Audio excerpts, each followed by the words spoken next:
இந்த மாதிரி சாப்பாடு லைஃப்ல நீங்க சாப்பிடவே முடியாது. ஏன்னா உணவே மருந்து அப்படின்னு சொல்லிட்டு ஒரு பெரியவங்க சொல்லியிருக்காங்க.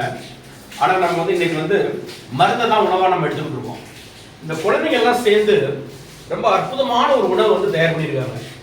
கம்புல வந்து ஃப்ரைட் ரைஸுங்க, அதே போல பார்த்தீங்கன்னா ஒரு வெஜ் சாலட், அற்புதமான வெஜ் சாலட், அதே போல முருங்கைக்கீரையில ஒரு அற்புதமான ஒரு வடை, அதே போல வந்து பார்த்தீங்கன்னா ஒரு அற்புதமான வந்து ராகில வந்து பார்த்தீங்கன்னா ஒரு போண்டா மாதிரி ஒரு ஐட்டம்ஸ், அதே போல வந்து பார்த்தீங்கன்னா இங்க ஒரு அருமையான ஒரு பாயாசம்.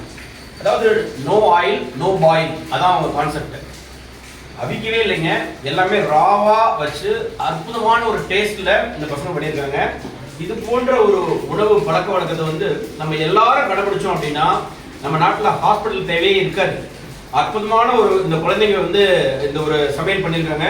இவங்க எல்லாரும் சேர்ந்து இந்த இதை வந்து லைக் கொடுங்க, இவங்க எல்லாரையும் ஃபாலோ பண்ணுங்க. இந்த அகாடமி வந்து இந்த குழந்தைங்களுக்கு அற்புதமான விஷயம் சொல்லி கொடுத்துட்டு இருக்காங்க. இந்த அகாடமியோட நிறுவனர் அனைவருக்கும் என்னுடைய பாராட்டுகளை நான் தெரிவிச்சுக்கிறேன். All the best.